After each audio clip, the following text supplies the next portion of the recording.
Good morning students.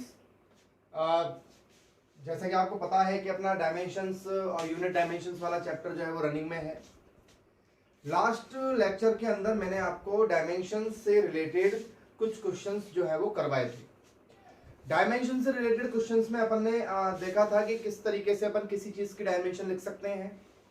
Dimensions के लिखने के बाद अपन ने देखा था कि फॉर्मूला जो है वो डायमेंशनली करेक्ट है या नहीं, उसके बारे में अपन ने बात की थी। तो मेरे हिसाब से अब आपको वो चीजें समझ में आ गई होंगी जितना मैंने आपको समझाया था। आज हम थोड़ा सा और ऊपर लेवल की बात करेंगे और अगले टॉपिक पे चलेंगे। ठीक है, मैंने यहाँ पर एक हेडिंग डाली हुई है, यूजेस ऑफ डायमेंशनल इक्वेशंस। जो डायमेंशनल इक्वेशन आप लिखते हैं उसके यूजेस के बारे में बात कर रहे हैं अपन। तो पहला यूज है to check the correctness of given physical formula. ये मैंने आपको लास्ट वीडियो लेक्चर के अंदर बताया था कि किसी भी डायमेंशनल फॉर्मूले को, किसी भी डायमेंशनल तरीके से किसी भी फिजिकल फॉर्मूले को किस तरीके से करेक्ट करके देखा जाता है। क्लियर? ये आपको कंप्लीट हो चुका है, इसमें मैं डन लिख देता हूं, दिस इज डन।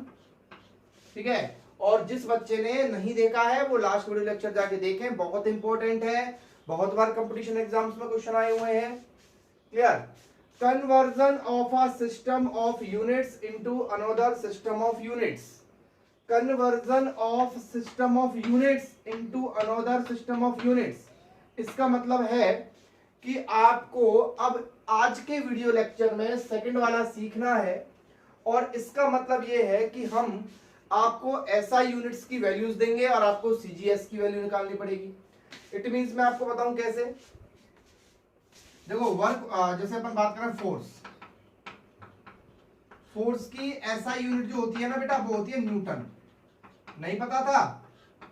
पता था, वेरी गुड। क्या होती है SI यूनिट? न्यूटन। इसकी CGS यूनिट जो होती है वो होती है डाइन, DYNE। क्या होती है? डाइन होती है। तो इनमें कोई ना कोई रिलेशन तो होता होगा ना। जैसे डिस्टेंस की बात करें अपन, तो डिस्टेंस की जो SI यूनिट होती है वो मीटर होती है, CGS यूनिट होती है वो सेंटीमीटर होती है। अब दोनों में रिलेशन नहीं होता है क्या? होता है। क्या रिलेशन होता है कि 1 मीटर में 100 सेंटीमीटर होते हैं।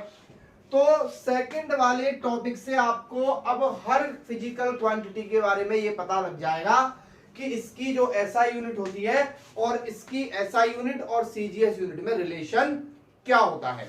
तो करें स्टार्ट अपन। तो बिना किसी रुकावट के अपन स्टार्ट कर। हाँ, तीसरा जो था उसको तो पढ़ेंगे जब समझाऊंगा मैं आपको, तो टेंशन लेने की जरूरत ही नहीं है। वो रिलेशन है, वो थ्योरी का टॉपिक है, उसको समझेंगे बाद में। क्लियर है? आप कंप्लीटली इस बात पे बिलीव रखिए कि आप अगर इन सारी चीजों के नोट्स बना रहे हैं और कराए हुए क्वेश्चंस को कर रहे हैं, और लास्ट में मैं आपको एनसीईआरटी के क्वेश्चंस भी सॉल्व कराऊंगा, और कुछ जब अपना चैप्टर क्लोज हो जाएगा तो अपन कुछ कंपटीशन, 1-2 लेक्चर जो है वो कंपटीशन बेसिस का बनाएंगे। क्लियर? लेकिन उसके लिए आपको पहले थ्योरी पूरी अच्छे से सीखनी पड़ेगी ना। तो अपन बात करते हैं दूसरा टॉपिक जो था अपना। क्या था दूसरा टॉपिक? कन्वर्जन। तो आज का अपना जो वीडियो है वो पूरा की पूरा कंप्लीटली इसको समर्पित है, कन्वर्जन को। तो conversion of one system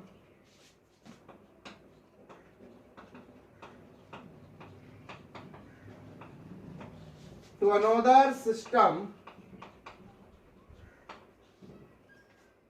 of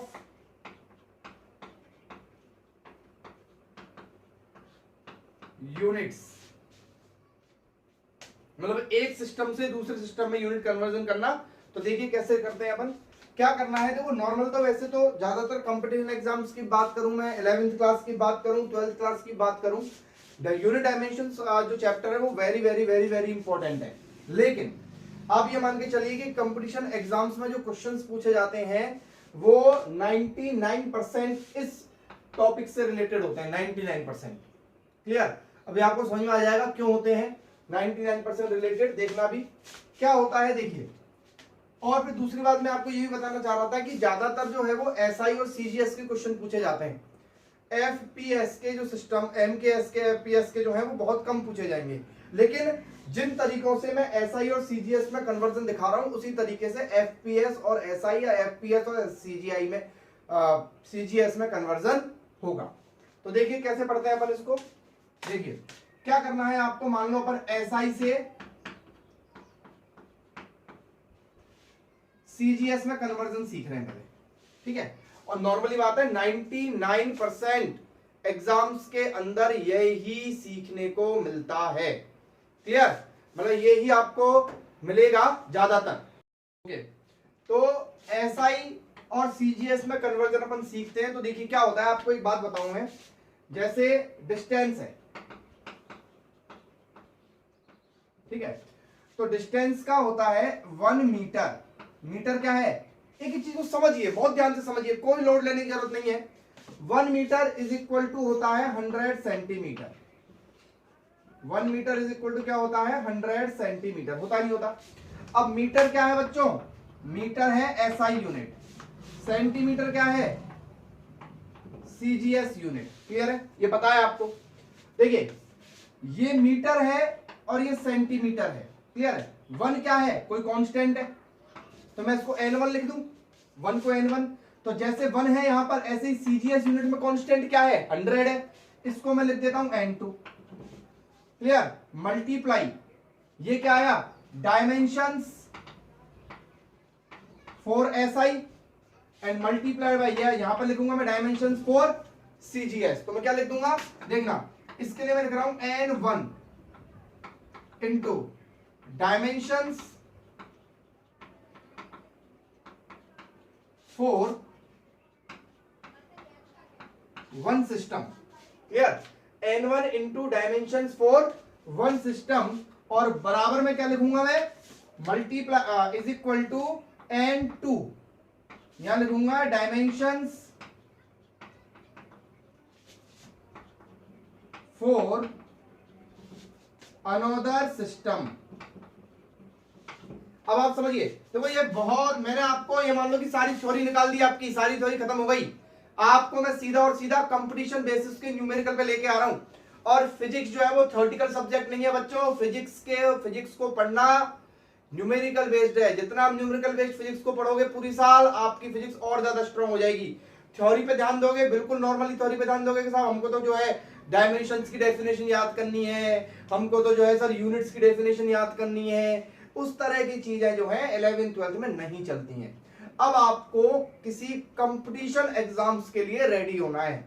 तो आप ऐसा नहीं कि भाई इनकी डेफिनेशन रट रहे हैं 10th क्लास की तरह, थ्योरी रट रहे हैं कितने तरह की होती है, कितने प्रकार की होती है, नहीं।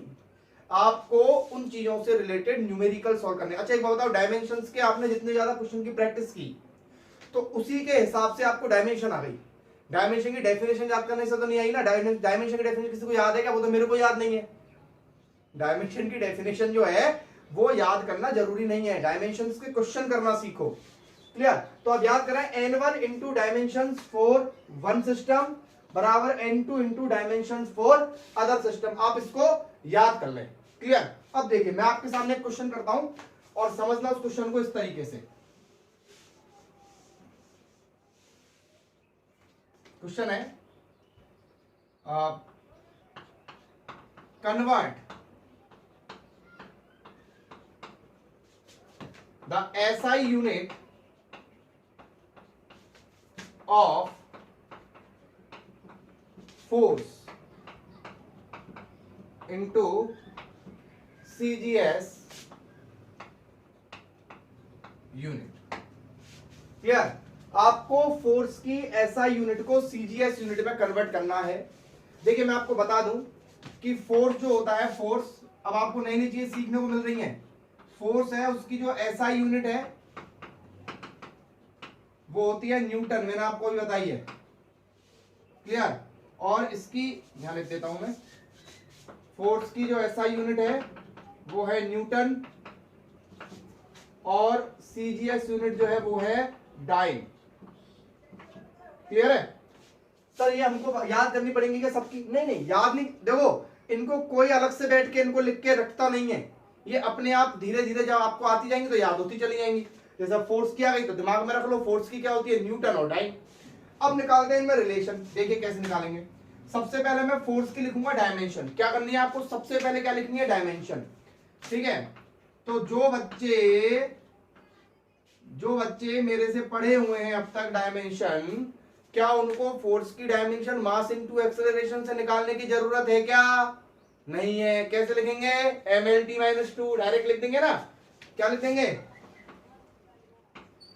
mlt माइनस टू लिख दी। सबको पता है क्या होती है सर? mlt माइनस टू होती है। वर्क की क्या होती है? ml2t माइनस टू होती है। ओके, उसके बाद अपन लिखेंगे फोर्स की, ये हो गई। यहां लिखूंगा एन, यहां पे लिखूंगा एसआई, सबसे पहले लिखूंगा एसआई सब इंस्पेक्टर, और यहां लिखूंगा सब इंस्पेक्टर नहीं, क्या, international system of units. Clear? तो सीजीएस और एसआई लिख दिया। अब यहां लिखूंगा एन1। एन1 क्या है बच्चों? एन1 है कि एसआई यूनिट का वो कांस्टेंट। क्लियर? इनटू यहां लिखूंगा मास, यहां लिखूंगा एल, अलग अलग लिखना है, यहां लिखूंगा टी की पावर माइनस टू, ऐसे लिखना है आपको अलग अलग। क्लियर? बराबर यहां लिखूंगा n2, क्या लिखूंगा? n2, यहां लिखूंगा मास l, और यहां लिखूंगा टी की पावर माइनस टू। अब आपको निकालना क्या है? आपको निकालना है n2। क्या निकालना है? n2 निकालना है। तो देखो एक क्वेश्चन पूरा देख लो पहले। n2 कैसे निकालूंगा? n2 इज इक्वल टू, यहां लिखूंगा n1। क्लियर?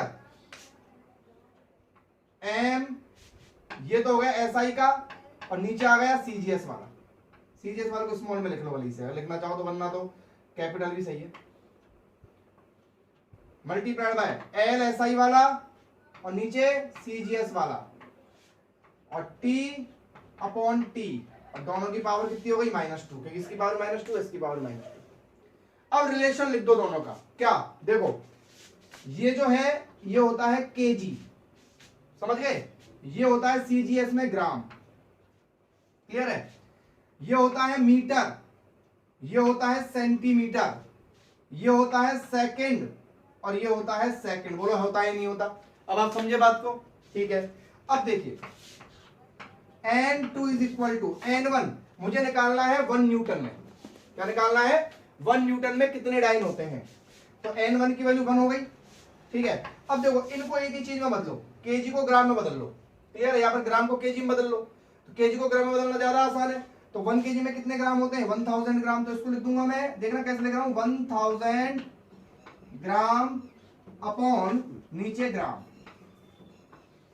कोई डाउट? क्लियर? यहां देखो 100 सेंटीमीटर, नीचे सेंटीमीटर, ये सेकंड से सेकंड ये कट जाएगा। क्लियर?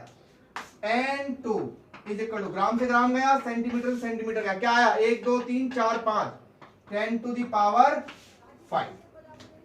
कितना आया? 10 टू दी पावर 5। इसका मतलब क्या रिलेशन निकला कि 1 न्यूटन के अंदर 10 की पावर 5 डाइन होते हैं। तो इस तरीके से अपन इस क्वेश्चन को सॉल्व कर सकते हैं। चलिए नेक्स्ट क्वेश्चन पे आते हैं। नेक्स्ट क्वेश्चन सीखते हैं अपन। नेक्स्ट क्वेश्चन है, convert the SI unit of work. Work की एसआई यूनिट होती है, मैं बता दूं आपको, जूल इंटू सीजीएस। सीजीएस होती है अर्ग, ERG। क्या होती है? याद हो गई आज? वर्क की एसआई यूनिट क्या होती है? जूल, और सीजीएस क्या होती है? अर्ग। अब मुझे क्या करना है? पता लगाना है कि 1 जूल के अंदर, ऐसे लिख देता हूं, कितने अर्ग होते हैं। अभी तो वर्क और इसकी बात हो रही है। कंपटीशन एग्जाम्स के अंदर बहुत अच्छी अच्छी यूनिट्स आती हैं, ग्रेविटेशनल कांस्टेंट की, कूलाम्ब की। ठीक है? तो 1 जूल में कितने अर्ग होते हैं, तो निकालते हैं अपन 1 जूल में कितने अर्ग होते हैं। देखिए, अच्छा याद भी रखना, एक न्यूटन में कितने डायन होते हैं? 10 की पावर 5। ध्यान रखना इस चीज को। क्लियर? 1 जूल में कितने अर्ग होते हैं? देखिए यहां लिखूंगा मैं 1 जूल के बारे में n1 इनटू, इसकी डायमेंशन बोलो बच्चों, mlt माइनस टू। गलत सर, ml2t माइनस टू। और इधर लिखूंगा सीजीएस के लिए ml2t minus two. Clear?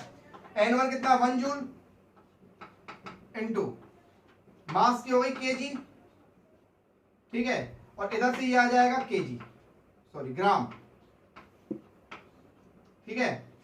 L की पावर कितनी है 2 है, इसका मीटर, नीचे सेंटीमीटर की पावर 2, इसका सेकंड अपॉन सेकंड की पावर -2। समझ आ नहीं आया क्या किया मैंने, डायरेक्ट इसको नीचे लिया हूं, लिख दिया मैंने, ठीक है। टाइम बचा रहा हूं, समय बचा रहा हूं, ठीक है। देखो केजी है तो लिख दो 1000 ग्राम, और नीचे भी ग्राम, इसको लिख दो 100 सेंटीमीटर, और नीचे भी सेंटीमीटर स्क्वायर, और ये कट जाएगा, क्लियर। ग्राम से ग्राम गया, सेंटीमीटर सेंटीमीटर, क्या निकाल रहे हैं आप N2, 1 2 3, और देखो ये क्या है 100 का स्क्वायर है, तो 1 2 3 इंटू ये हो जाएगा 1 2 इंटू 1 2, कितने हो गए 10 की पावर 7। तो 1 जूल में कितने अर्ग होते हैं, 10 की पावर 7 अर्ग होते हैं। वेरी आसान है, इस चीज को याद रखो बस, और काम आपका हो जाएगा, ठीक है। देखिए ये क्वेश्चन जो है AIPMT में पूछा गया है, और क्या क्वेश्चन है सुनिए। The value of acceleration due to gravity is 9.8 metre per second square. पता था? हाँ पता था सर, बिल्कुल पता है। 9th क्लास में अपन ने ग्रेविटेशन वाले चैप्टर पढ़े थे, और उसमें अपन ने ये सीखा था कि ग्रेविटेशन एक्सेलरेशन की जो वैल्यू है वो 9.8 मीटर पर सेकंड स्क्वायर होती है, या फिर इसको अप्रोक्स 10 भी लिया करते थे, क्लियर। जी, स्मॉल जी बोलते हैं इसको, small g. In SI system में 9.8 मीटर पर सेकंड स्क्वायर होती है, ये भाई साहब आपको पहले बता चुके हैं, clear. Calculate its value in CGS system in dimensional method. CGS system में इसकी वैल्यू बताओ डायमेंशनल मेथड से निकाल के, क्लियर। तो करते हैं, कैसे करते हैं देखिए। सबसे पहले तो बात कर रहे हैं जी की, और ये जी क्या है, ये है जी ग्रेविटेशनल, इसकी फुल फॉर्म होती है ग्रेविटेशनल एक्सेलरेशन, क्लियर। और भाड़ में जान दो, आपको तो क्या दिखा, एक्सेलरेशन दिखा, एक्सेलरेशन दिखा तो डायमेंशन LT-2, क्या होगी डायमेंशन LT-2 डायमेंशन, क्लियर। चलिए LT-2 हुई तो बात करते हैं अब अपन आगे। सबसे पहले इधर लिखते हैं SI के लिए इंटू, यहां लिखूंगा मैं LT-2 बराबर, अलग अलग लिख लो चाहे,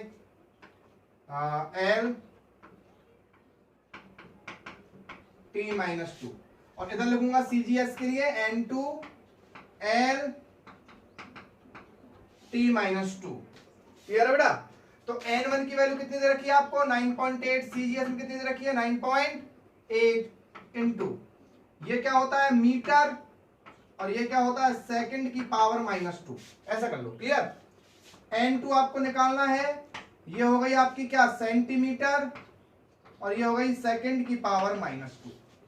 अब इसको नीचे लेके आओ, N2 निकालने के लिए 9.8 मीटर के नीचे आएगा सेंटीमीटर, और सेकंड के नीचे आएगा सेकंड, ये तो हमेशा कटेगा। 9.8 इसको लग सकता हूं मैं 100 सेंटीमीटर, और नीचे सेंटीमीटर, सेंटीमीटर से सेंटीमीटर कट गया, 9.8 इंटू 100, जब इसको आप सॉल्व करोगे तो आएगा 980, क्लियर। तो आप देखिए, आपसे तो वैल्यू पूछी थी, तो वैल्यू तो 980 हो गई, लेकिन हम ऐसे थोड़ा ना है, हम तो ढंग से आंसर देंगे। तो 9.8 मीटर पर सेकंड स्क्वायर बराबर होगा 980 सेंटीमीटर पर सेकंड स्क्वायर, यानी कि जी की SI यूनिट, और ये वही CGS यूनिट।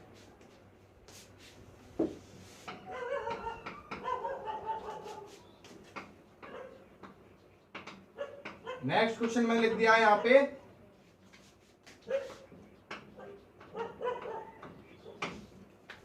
पढ़िए क्वेश्चन को। If the value of universal gravitational constant ji, capital G. क्या होता है कैपिटल जी? सीखो, क्वेश्चन तो बाद में करेंगे, भाड़ में जान दो, सीखो पहले क्या होता है जी। Universal gravitational constant G is 6.67 into 10 to the power, सुना सा लग रहा है, 9th क्लास में सुना था, हाँ याद आया कुछ? 6.67 into 10 to the power -11 newton metre square पर kg square in MKS system. Then find its value in CGS system by dimensional method। तो देखिए कैसे करेंगे सॉल्व इसको, समझिए ध्यान से। सबसे पहला काम तो हमें ये पता होना चाहिए कि सर ये बला क्या है। तो देखिए जो ग्रेविटेशनल फोर्स होता है दो, एक मास m1 है और ये मास m2 है, क्लियर? इनके बीच की डिस्टेंस जो है वो r है, इनके बीच की डिस्टेंस क्या है? r है। ये एक मास m1 है, एक मास m2 है, इनके बीच की डिस्टेंस कितनी है? r है। तो ये वाला जो मास है ये इसको अपनी तरफ खींच रहा है, ये वाला जो मास है ये इसको, मतलब दोनों एक दूसरे को अपनी तरफ खींच रहे हैं। तो यहां पर एक फोर्स अप्लाई हो रहा है जिसको अपन बोल रहे हैं ग्रेविटेशनल फोर्स, और उस ग्रेविटेशनल फोर्स का फॉर्मूला होता है जी m1 m2 r स्क्वायर। ये मैं आपको हर फॉर्मूला नहीं बताऊंगा, वो तो जैसे जैसे हम चैप्टर पढ़ देंगे तब बताऊंगा। ये तो मैंने आपको इसलिए बता दिया क्योंकि ये हम 9th में पढ़ चुके हैं, ये तो यादें ताजा की है मैंने आपकी। तो ये जो जी होता है यहाँ पे, ये क्या होता है? ग्रेविटेशनल कांस्टेंट, जो आपको बात कर रहे हैं अपन इससे। तो यहां से जी का फॉर्मूला क्या हो जाएगा? आर स्क्वायर ऊपर जाएगा एफ आर स्क्वायर और नीचे आ जाएगा m1 इंटू m2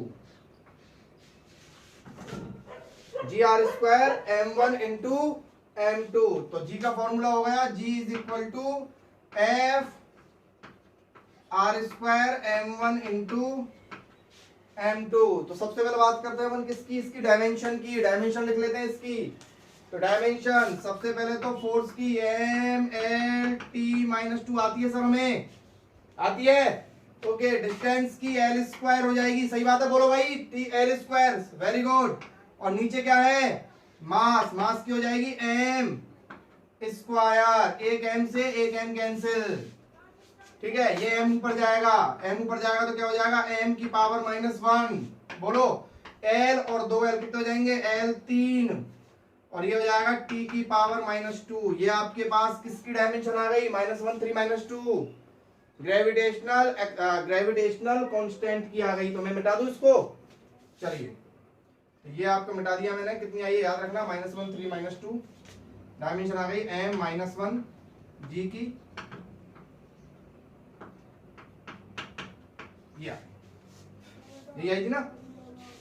ओके, तो चलिए अपन बात करते हैं। सबसे पहले यहां पर लिखते हैं SI के लिए n1 इंटू m की पावर -1 l की पावर 3। ये तो सारा कटने के लिए आता है हमेशा हर क्वेश्चन में, t की पावर -2, ठीक है, बराबर n2 m की पावर -1 l की पावर 3 t की पावर -2। काट देता हूं पहले इसको, छोड़ो भाड़ में जान दो उसको। n2 निकालना है अपन को, ठीक है। तो ये सब इसके नीचे आएंगे, तो इसके नीचे kg और नीचे ग्राम की पावर -1 मीटर सेंटीमीटर की पावर 3। सॉल्व करें, इसको मिटा दूं, आपने नोट कर लिया होगा तब से, चलिए करो साथ साथ नोट है ना।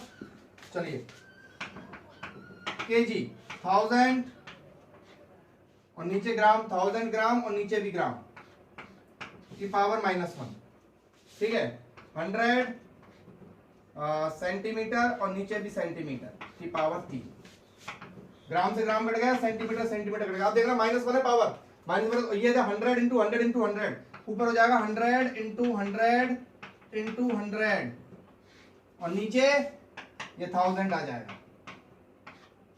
अरे सर उसको लिखना तो भूल गए आप, ये वैल्यू दे रखी है जो 6.67 into 10 to the power -11 n1 की वैल्यू है, तो multiplied by 6.67 into 10 to the power -11। देखो 1 2 3 से 1 2 3 गई, अब क्या है, क्या पावर बची ऊपर, 1 2 3, 3 बची ना, तो 3 बची तो क्या होगा, 3 इसमें से माइनस हो जाएगी, तो यहां पर आंसर कितना आने वाला है, आंसर आएगा 6.67 into 10 to the power minus, देखो ये 11 थी और ये कितनी हो गई, 3 कट गई तो कितनी रह गई, -8। ठीक है, बाकी का इसकी यूनिट क्या होगी, देखो न्यूटन की क्या होगी, डाइन, इसके पीछे लगेगी है डाइन, मीटर स्क्वायर की क्या लगेगा, सेंटीमीटर स्क्वायर, और केजी स्क्वायर की लगेगा ग्राम स्क्वायर। क्लियर। तो अब आप मेरे को एक बात बताओ, कितनी सारी चीजें आप फिजिक्स के अंदर सीख रहे हो, ये कम है क्या, मतलब आप ये मान के चलो कि क्या अब तक आपको किसी ऐसा यूनिट को सीजीएस यूनिट में कन्वर्ट करना आता था, नहीं आता था। अब आपको कोई भी फॉर्मूला दिया जाए, उसकी डायमेंशन आप निकालने में आराम से आप कैपेबल हो चुके हो, डायमेंशन आप आराम से निकाल सकते हो, और अगर आपने डायमेंशन निकाल दी तो उसकी एसआई यूनिट से सीजीएस यूनिट में भी आप कन्वर्ट कर दोगे। तो इस लेक्चर को आज हम यहीं फिनिश करते हैं, इसके बाद अपन नेक्स्ट लेक्चर के अंदर और अच्छे क्वेश्चंस करने वाले हैं। ठीक है, तब तक आप इस लेक्चर को देखते रहिए। Thank you.